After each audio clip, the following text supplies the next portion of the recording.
texto que temos estudado há algumas semanas. Nós estamos estudando 2 versículos lá em 1 Coríntios, capítulo 16. Nós estamos estudando os versículos 13 e 14. Geralmente, às quartas-feiras, nós estudamos com o pastor Marcos a carta aos Hebreus, e versículo por versículo. Na verdade, a todos os nossos estudos bíblicos, para os adultos, para as crianças, para os jovens, sempre funciona nessa dinâmica de versículo por versículo, é a pregação expositiva. E como o pastor Marcos está se recuperando do Covid, então nós estamos caminhando bem devagarinho, palavrinha por palavrinha, literalmente, nas quartas-feiras, nós estamos estudando os versículos 13 e 14 de 1 Coríntios 16. Então, abre aí sua Bíblia comigo, 1 Coríntios 16, versículos 13 e 14. Nós estamos estudando a respeito de 5 atitudes corretivas ou preventivas para uma boa vida cristã e uma boa vida eclesiástica. Ou seja, são 5 atitudes que nós, como crentes, podemos tomar para corrigir algo na nossa vida cristã ou na vida da igreja, ou são 5 atitudes que nós podemos tomar em caráter preventivo, para que desde já nós tomemos aí esses remedinhos, essas atitudes, esses remédios, para que a nossa vida cristã seja saudável, não incorra nos erros que a gente tem estudado em 1 Coríntios e que a nossa igreja também caminhe assim. Por isso que nós estamos falando que são 5 atitudes corretivas ou preventivas. E nós estamos estudando palavra por palavra dos versículos 13 e 14 de 1 Coríntios 16. Por quê? Porque a partir desses versículos nós conseguimos elaborar um panorama de 1 Coríntios.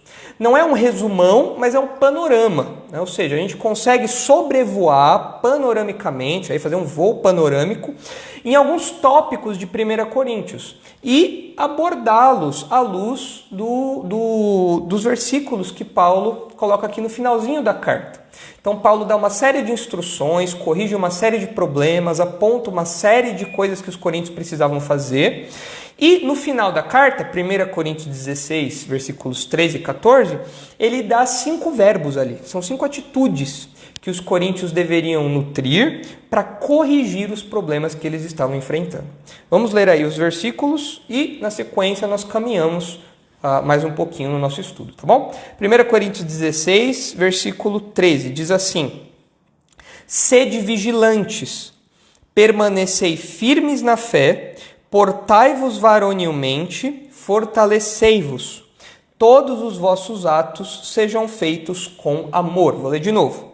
Sede vigilantes, permanecei firmes na fé, portai-vos varonilmente, fortalecei-vos.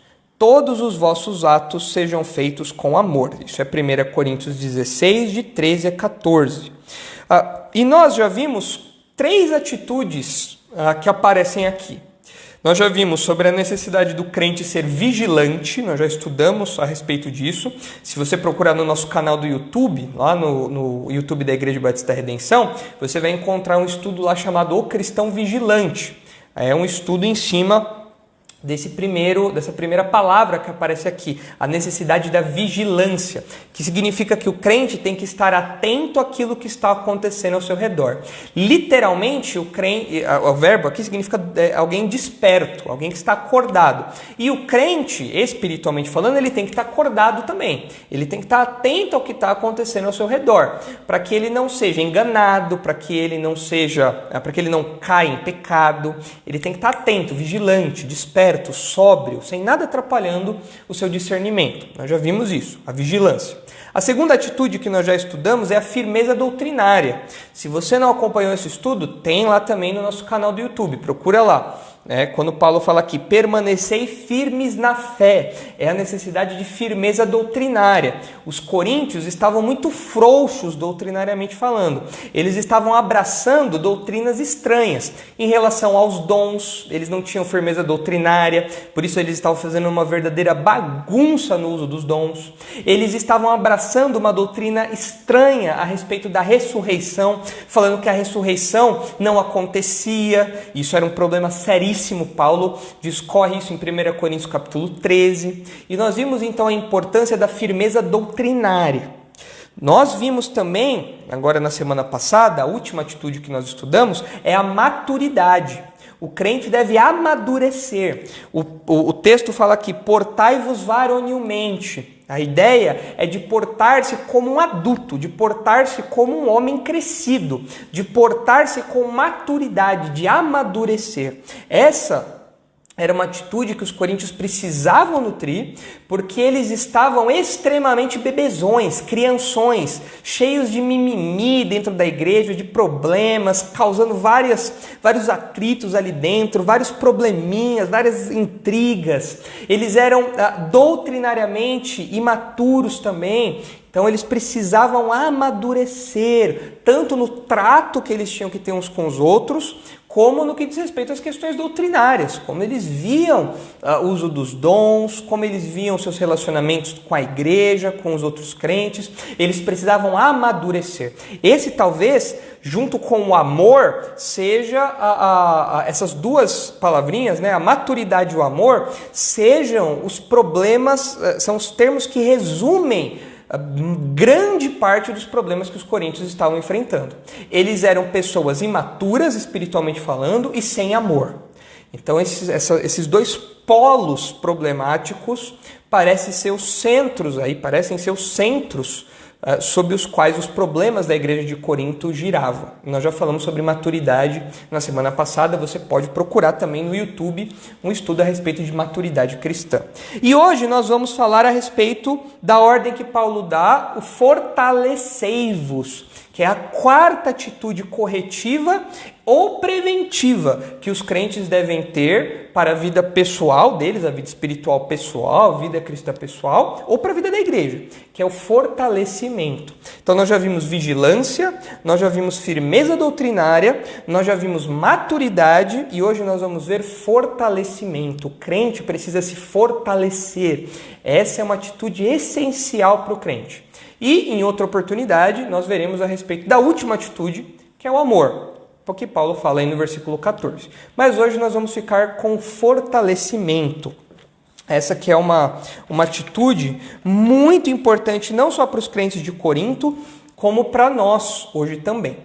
Eu me lembro que quando eu era pequeno, por incrível que pareça, eu era um rapaz bem magrinho, era uma criança bem filezinho de grilo, bem magrinha mesmo.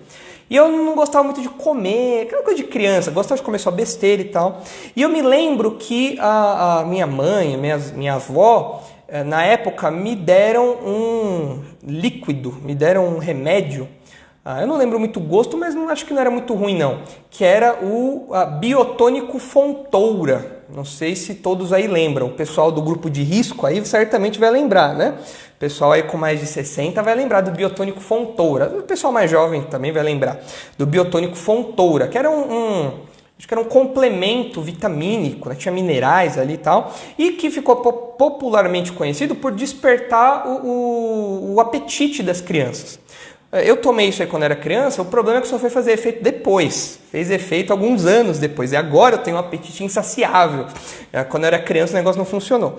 Mas o foco do biotônico Fontoura era fortalecer quem tomava aquele xarope.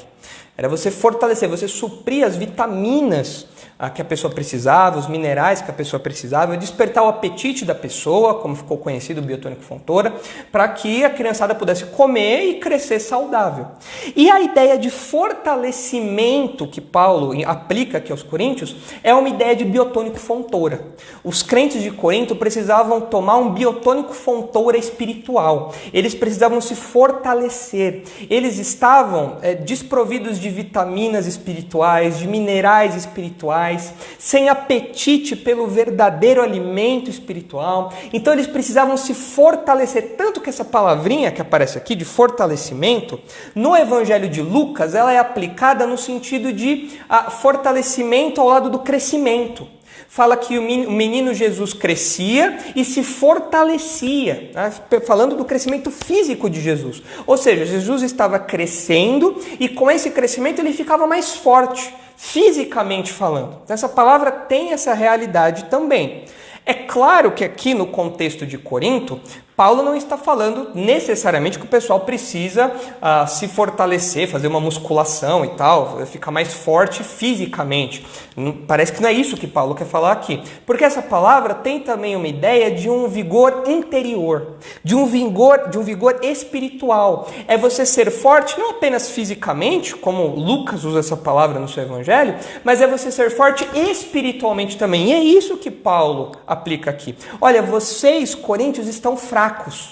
Vocês, coríntios, vocês pensam que vocês são fortes, mas na verdade vocês são fracos. Vocês precisam de um biotônico fontoura espiritual. Vocês precisam se fortalecer. Vocês estão fraquinho, mirradinho, filezinho de grilo, quase desaparecendo aí, não tem força para nada. Vocês precisam se fortalecer espiritualmente falando. E vejam o que Paulo fala em 1 Coríntios 11. Vamos fazer essa visão panorâmica aí, como a gente tem feito, e aplicar isso aos nossos dias. Lembrando que essa é uma atitude corretiva. Pode ser que você, crente, esteja fraco. Pode ser que a sua vida espiritual esteja minguando. Pode ser que você precise de um biotônico fontoura espiritual na sua vida. Então veja essa orientação de Paulo. E se você está com a sua vida espiritual ok, legal, está tomando as vitaminas, os minerais, tudo tranquilinho, pode ser que você... Pode ser não, certamente você precisa continuar com essa boa nutrição, essa boa alimentação espiritual, se fortalecendo, ok? Veja lá 1 Coríntios 11, versículos 28 a 30. Olha aqui o problema dos coríntios. Eles eram crentes que pensavam ser fortes, mas na verdade eram fracos, fraquíssimos de tudo. Um saco de batata espiritual. Não conseguia ficar de pé espiritualmente falando. Olha lá, 1 Coríntios, capítulo 11, versículos 28 e 30. Olha só. Aqui, veja que essa fraqueza era até mesmo física nesse primeiro exemplo. Olha aqui. Examine-se, pois, o homem a si mesmo, e assim coma do pão e beba do cálice. Pois quem come e bebe sem discernir o corpo, come e bebe juízo para si. Eis a razão porque há entre vós muitos fracos e doentes, e não há poucos que dormem. Veja aqui que eles deveriam ser fortes, mas até mesmo fisicamente eles estavam fracos. Por quê? Porque eles estavam minguando diante da realidade da igreja. Eles estavam ignorando seus irmãos, tomando a ceia de qualquer jeito, eles estavam com a sua vida espiritual uma bagunça, e com isso nós percebemos que até mesmo muitos crentes estavam doentes, fracos fisicamente, e muitos crentes tinham até morrido. Veja só que curioso. Paulo fala no capítulo 16 para eles se fortalecerem espiritualmente. Mas parece que não era só um problema espiritual, não era uma coisa abstrata. Era uma coisa real também. Real no sentido de que dava para sentir na carne e osso. Era uma coisa que se materializava, porque eles estavam padecendo fisicamente. Porque eles estavam com uma vida espiritual fraca. Porque eles estavam minguando espiritualmente. Então, eles pensavam que eram fortes. E eu quero mostrar outros versículos aqui que reforçam que eles tinham uma ideia muito errada sobre si mesmos. Eles pensavam ser espiritualmente fortes, mas na verdade eles eram fracos, como eu mencionei. Eles eram um saco de batata espiritual, não conseguia parar de pé. E aqui a gente vê que até fisicamente isso se expressava. A disciplina de Deus vinha sobre eles, mostrando que eles não eram tão bons assim como eles pensavam. Eles não eram tão fortes como eles pensavam. Eles precisavam, de fato, seguir a orientação do apóstolo Paulo e se fortalecer. Eles precisavam disso.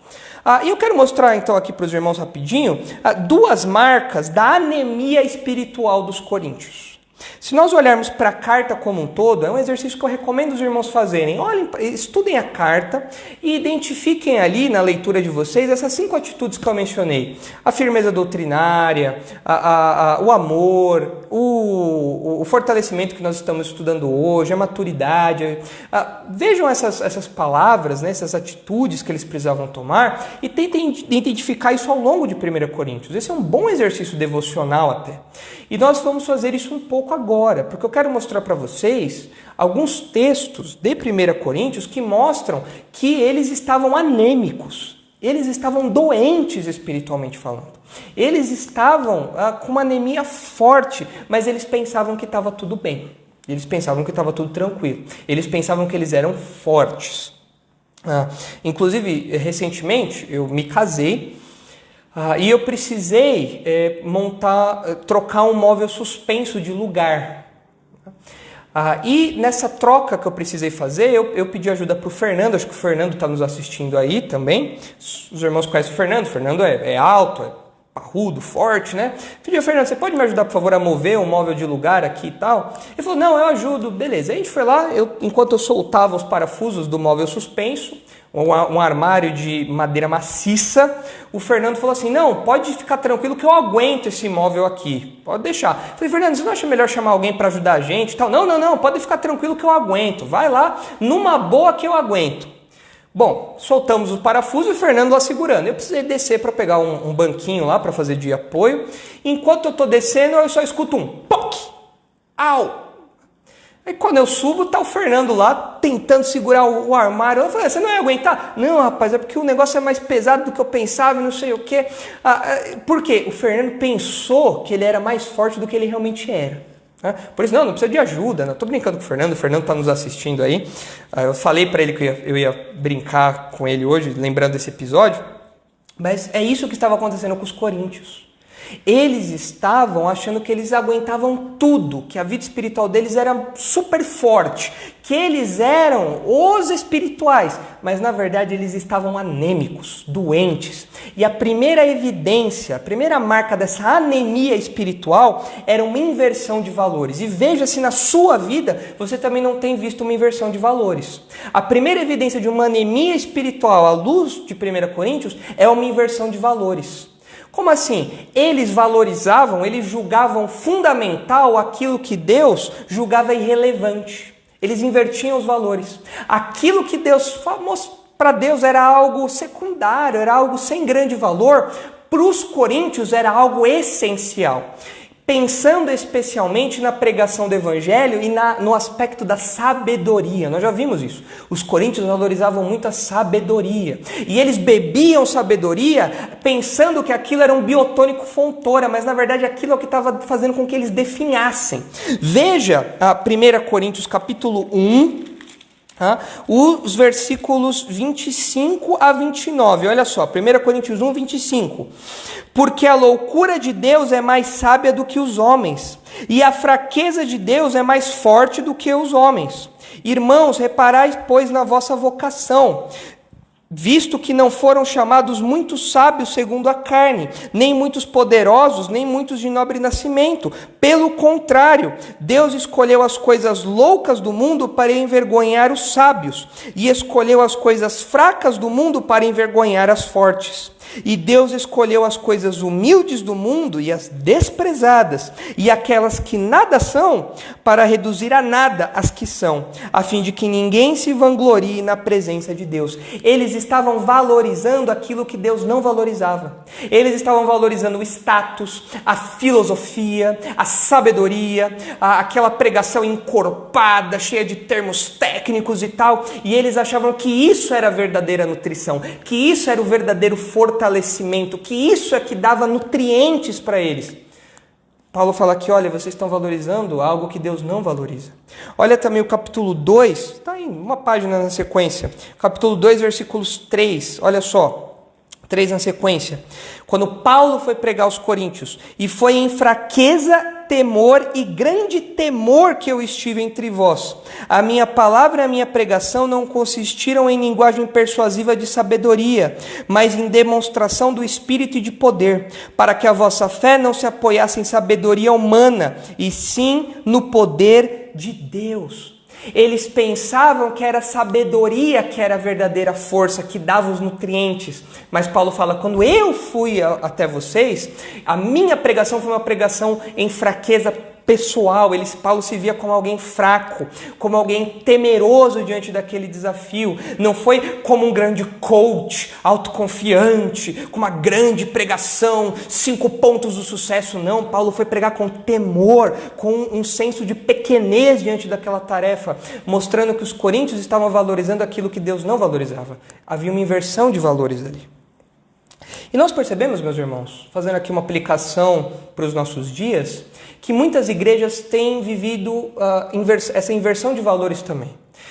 E muitas igrejas atribuem a si mesmas o status de saudáveis, o status de fortes espiritualmente falando, a partir de critérios que Deus acha irrelevantes, que não são critérios que mostram a saúde espiritual de uma igreja ou de um crente. Por exemplo, muitas igrejas acham que são fortes porque tem grandes prédios. Veja, nós somos uma igreja forte, uma igreja fortalecida, uma igreja que tem um grande impacto na cidade, uma igreja que é respeitada na comunidade, e acham, a exemplo dos coríntios, que isso é a verdadeira força, que isso é a verdadeira sabedoria, que isso é o verdadeiro mover de Deus, que isso Deus valoriza, que é isso que Deus... esse é o critério com o qual Deus julga se uma igreja está saudável ou não, se uma igreja está forte ou não.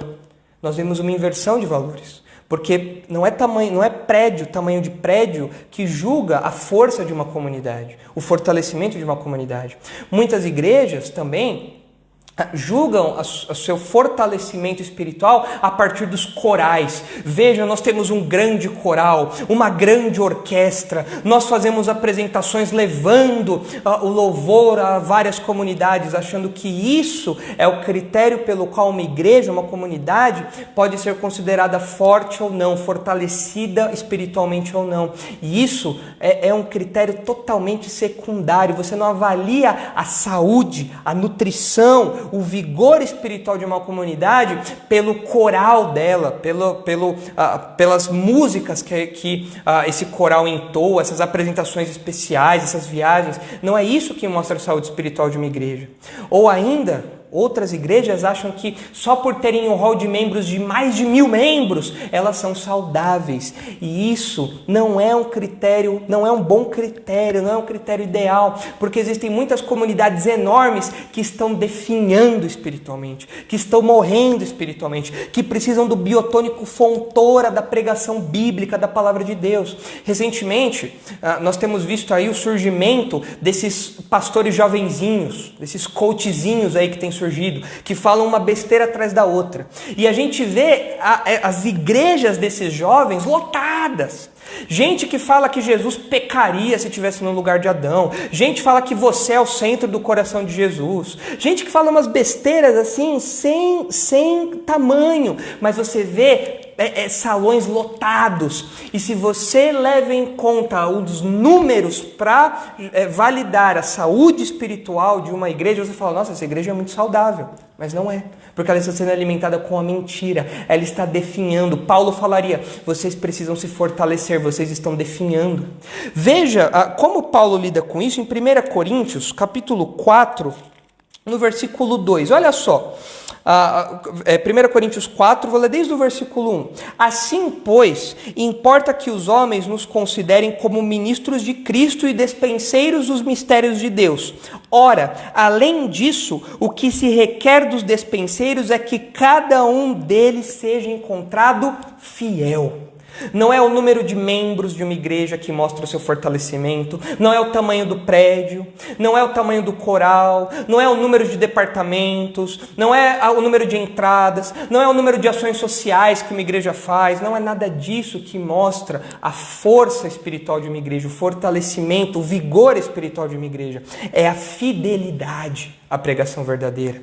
Nós vemos também lá em Apocalipse, uma igreja que serve de exemplo para nós hoje, lá em Apocalipse capítulo 2. Veja Apocalipse 2,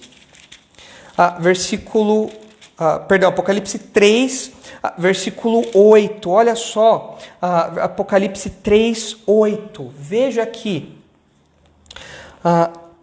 Falando da igreja de Filadélfia. Olha aqui o que Jesus fala à igreja de Filadélfia. Conheço as tuas obras, Apocalipse 3:8. Conheço as tuas obras. Eis que tenho posto diante de ti uma porta aberta, a qual ninguém pode fechar. que tens pouca força, entretanto guardaste a minha palavra e não negaste o meu nome. A ideia de pouca força aqui é uma igreja pequena, é uma igreja que não tem grande expressão, é uma igreja com pouco impacto. Talvez nos nossos dias seria uma igrejinha de bairro, que as grandes igrejas olhariam e falariam: nossa, olha essa igrejinha aí, o que ela faz para o reino? Mas Jesus fala: vocês têm pouca força, mas eu tenho colocado diante de vocês uma oportunidade de pregação que ninguém vai fechar. E mais, vocês, apesar de terem pouca força, vocês guardaram a minha palavra. Então nós percebemos que uma igreja que precisa de fortalecimento, como a igreja de Corinto precisava, é uma igreja que experimenta uma inversão de valores. Começa a usar critérios que Deus não usa. Começa a valorizar como fundamental aquilo que Deus coloca como irrelevante ou no mínimo secundário. Outra expressão da inversão de valores que acontece é que as pessoas, agora pensando nos crentes, muitas vezes os crentes medem a sua força, o seu vigor espiritual particular, a sua espiritualidade a partir de conceitos que não refletem a verdade. A pessoa pensa assim: olha, eu só escuto música gospel, então quer dizer que eu sou forte espiritualmente. Olha, eu leio 10 livros por mês, quer dizer que eu sou forte espiritualmente. Eu já fui em casas onde tem um radinho tocando música gospel 24 horas por dia. E aquela casa é uma casa marcada por fofoca, marcada por imoralidade, marcada por maledicência. Ou seja, não é o ouvir a música gospel no carro, em casa, 24 horas por dia, que mostra a verdadeira espiritualidade, que mostra vigor espiritual. Não é isso. Esse é um falso critério, é uma inversão de valores. Então nós percebemos aqui que os coríntios estavam experimentando uma anemia espiritual porque estavam com os seus valores completamente perdidos. Falando que era central, algo que para Deus era secundário. Mas nós percebemos outra marca da anemia espiritual dos coríntios, que é o seu orgulho. E meus irmãos, tanto para uma igreja como para um crente, o orgulho é uma marca, é um sintoma expressivíssimo da anemia espiritual. Quanto mais orgulhoso alguém é, menos forte espiritualmente essa pessoa é. Quanto mais arrogante, prepotente, autossuficiente essa pessoa é, essa igreja é, mais fraca espiritualmente ela é. E nós percebemos que a igreja de Corinto era uma igreja soberba, era uma igreja orgulhosa. E nós percebemos isso, por exemplo, lá no capítulo 3, no versículo 18, quando nós vemos o hábito que os coríntios tinham de messianizar os pregadores, de messianizar os seus líderes. Eles se orgulhavam, não como alguém que gosta da pregação de Paulo, pregação de Pedro, pregação de Apolo, não, mas eles tinham uma soberba. Aqueles partidos que eles criaram era motivo de soberba para eles. Olha, eu sou do partido de Paulo. Paulo, você conhece Paulo? Daqui a pouco eles estavam quase igual aos testemunhos de Jeová. Você tem um minutinho para ouvir a palavra de Paulo? Você tem um minutinho para ouvir a palavra de Apolo?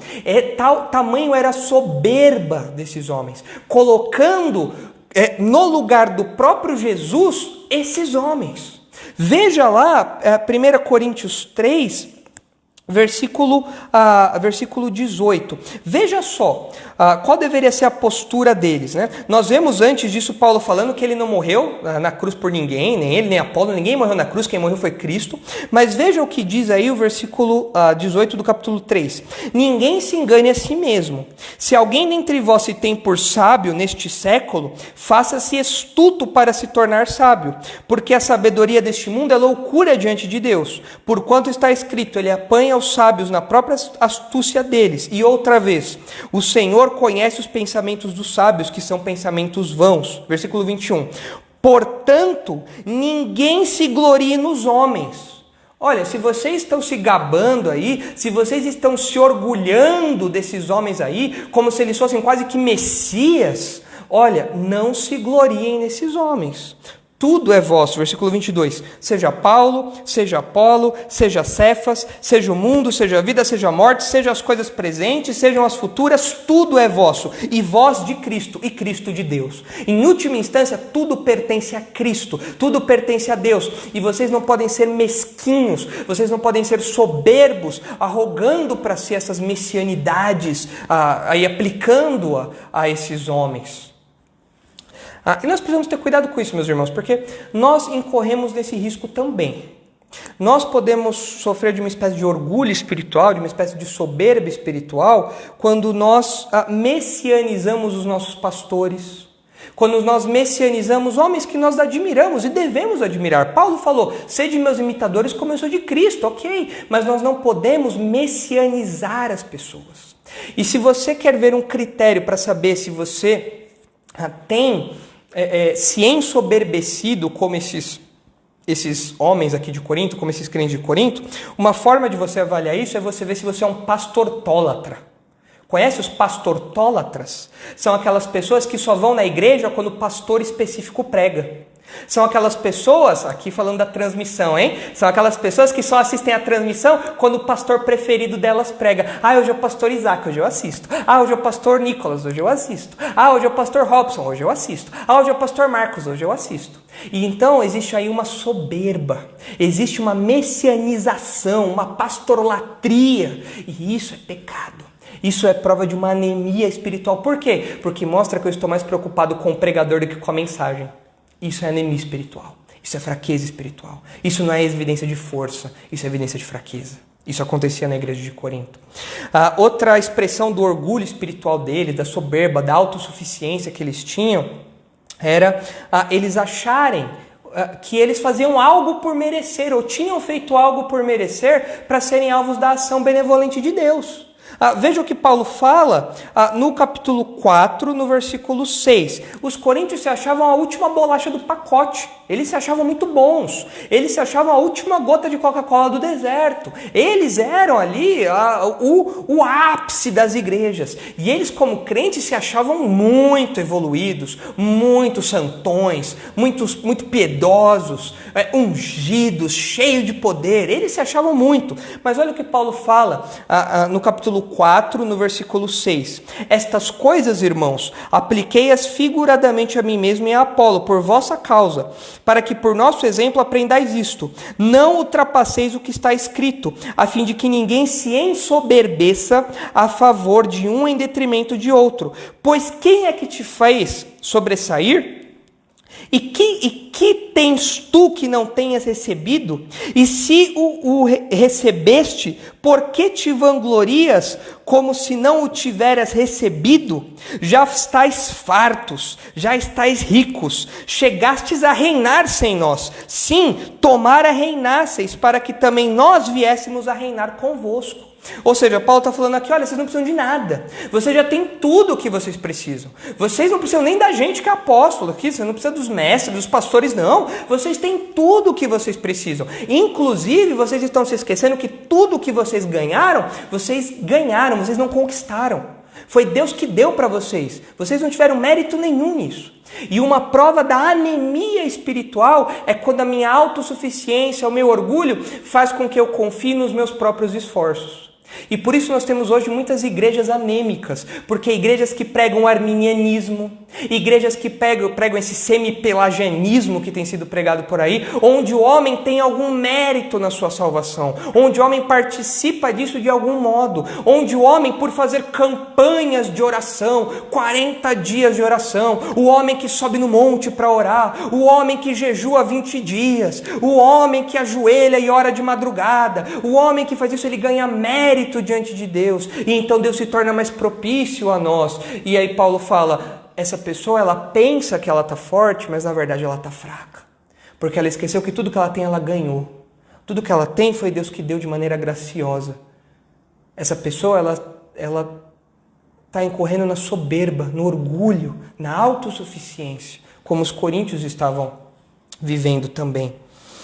É interessante que os coríntios achavam a última bolacha do pacote, como eu mencionei, mas em Romanos 12 Paulo fala que nós, como crentes, devemos ter uma visão equilibrada a respeito de nós mesmos. Nem mais nos achando ali o suprassumo da vida cristã, os verdadeiros messias da igreja, e também não menos com uma autocomiseração, com uma falsa piedade, uma falsa humildade. Não, o crente tem uma vida equilibrada. Ele sabe que tudo que ele tem de bom vem de Deus. E ele louva a Deus, agradece a Deus por isso e vive em conformidade por conta disso. Não era assim nos coríntios, por isso eles precisavam se fortalecer, porque isso mostrava uma anemia espiritual deles. Além disso, os coríntios também ignoravam o perigo da queda. Essa é uma outra expressão do orgulho espiritual, marca da anemia que os coríntios estavam experimentando.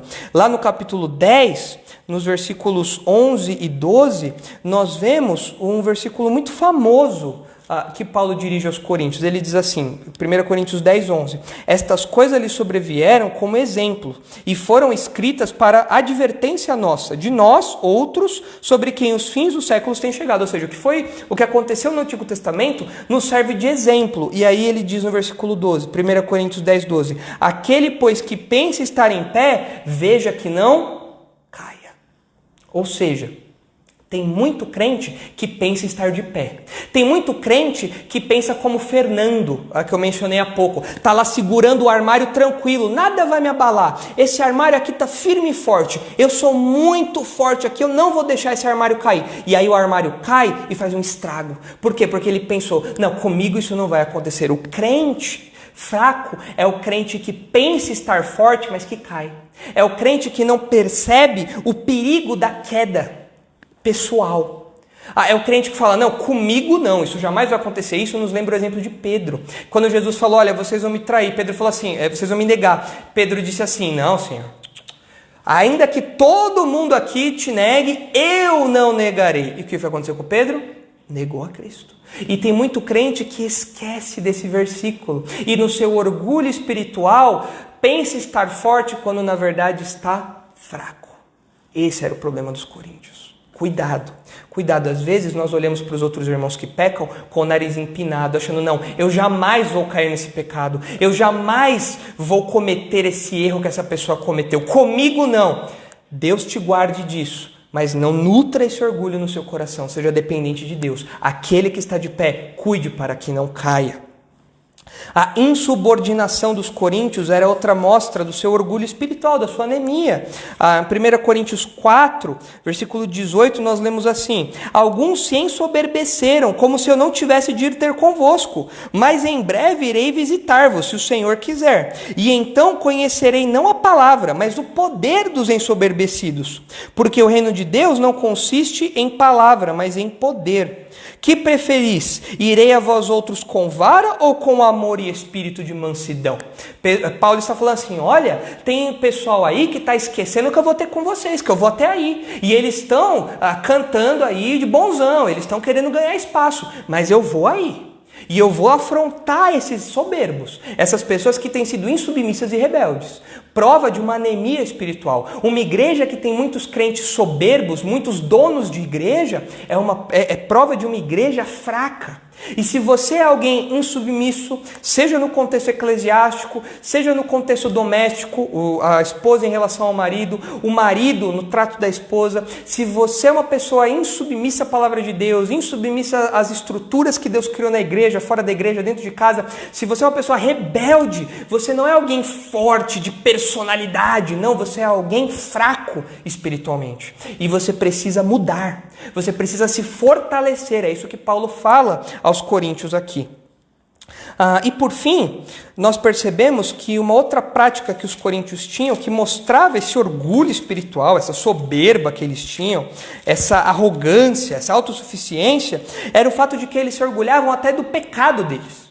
E esse talvez fosse o traço que deixasse em maior evidência a fraqueza deles.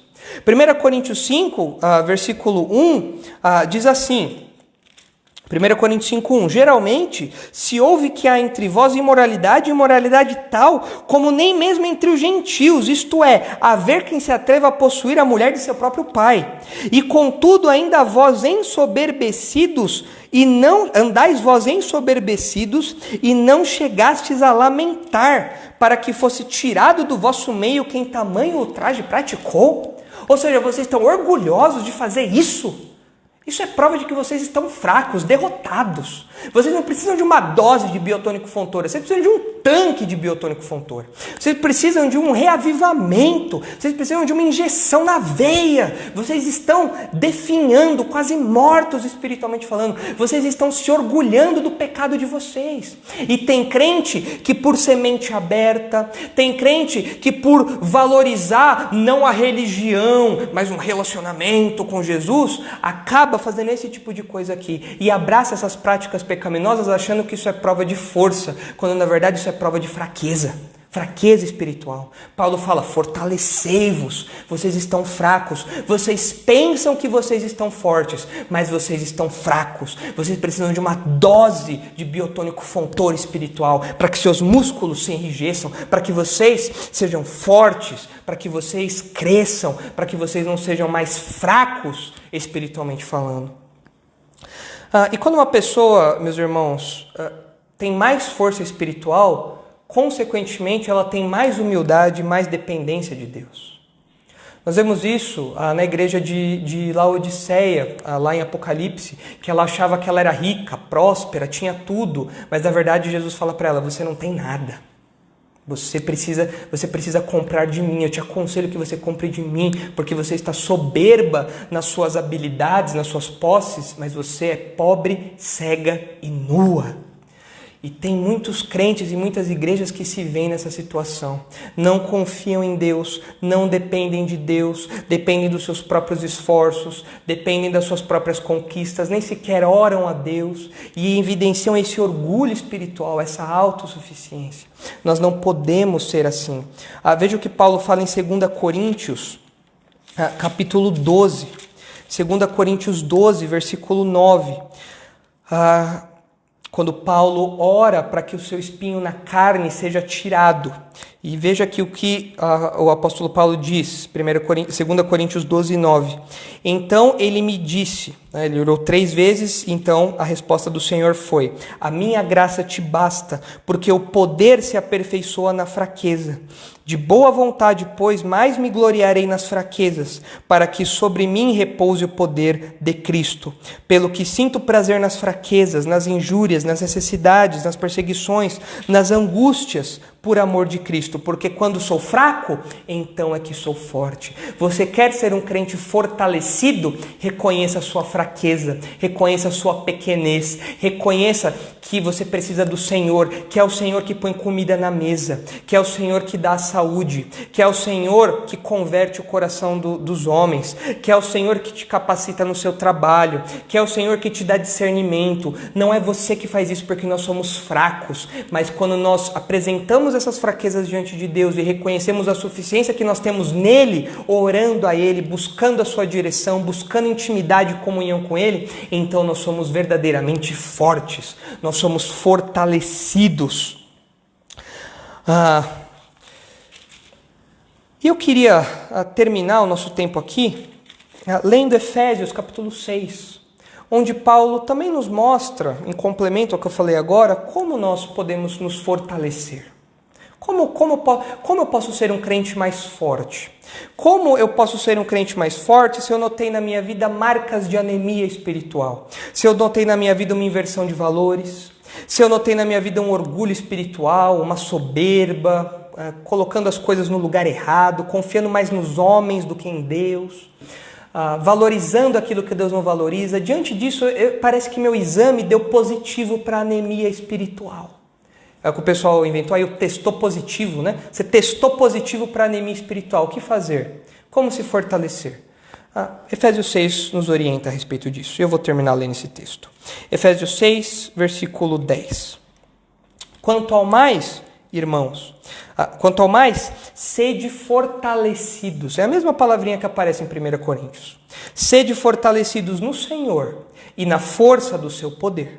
Não em você mesmo, não nas suas habilidades, não na sua autossuficiência, não na sua inteligência, não na sua sabedoria, não no messianismo dos pregadores, dos pastores. Não. no Senhor e na força do seu poder. Revesti-vos de toda a armadura de Deus, para poderdes ficar firmes contra as ciladas do diabo, porque a nossa luta não é contra o sangue e a carne, e sim contra os principados e potestades, contra os dominadores deste mundo tenebroso, contra as forças espirituais do mal nas regiões celestes. Portanto, tomai toda a armadura de Deus, para que possais resistir no dia mau, e depois de terdes vencido tudo, permanecer inabaláveis. Estai, pois, firmes, cingindo-vos com a verdade, e vestindo-vos da couraça da justiça. Calçai os pés com a preparação do evangelho da paz, embraçando sempre o escudo da fé, com o qual podereis apagar todos os dardos inflamados do maligno. Tomai também o capacete da salvação e a espada do Espírito, que é a palavra de Deus. Com toda oração e súplica, orando em todo o tempo no Espírito, e para isto vigiando com toda perseverança e súplica por todos os santos e também por mim. Como você pode se fortalecer? Vestindo a armadura de Deus. Vestindo esses itens que nos preparam para a batalha. Se você é um crente, é assim que você deve se fortalecer. Abandonando o orgulho espiritual, a autossuficiência, a inversão de valores, e seguindo a palavra de Deus, orando, sendo dirigido pelo Espírito Santo, valorizando a igreja, a comunhão. É assim que você se fortalecerá. E se você não é crente, não é o horóscopo que vai te fortalecer, não é a yoga que vai te fortalecer, não é esses exercícios mentais que vão te fortalecer, não é os santinhos, né, os apetrechos aí, os totens de força mística que vão te fortalecer, não é colocar alho na porta, não é colocar... Não é nada disso. O que fortalece uma pessoa de verdade, o que faz com que o nosso interior, o nosso espírito seja forte e vigoroso é o próprio Deus. É o Espírito de Deus atuando em nós. E se você não é crente, você tem procurado força para enfrentar os dias maus, nessas coisas que eu mencionei você não vai encontrar. É só no Evangelho que isso pode ser encontrado. É só na cruz de Cristo que isso pode ser encontrado. É só na oferta feita na cruz, onde nós deixamos ali o peso do pecado e então caminhamos com o Senhor Jesus, que nós podemos encontrar verdadeira força, que nós podemos encontrar verdadeiro vigor espiritual para encarar os dias maus, encarar os desafios, encarar a vida, e como os coríntios deveriam fazer também. Então, se você não é crente, entregue sua vida a Cristo. É Ele que dá a verdadeira força. E se você já é crente, fortaleça-se. Seja corrigindo a fraqueza que talvez haja na sua vida, na sua igreja, ou de maneira preventiva, continuando a tomar as doses de biotônico Fontoura, para que você possa resistir e se fortalecer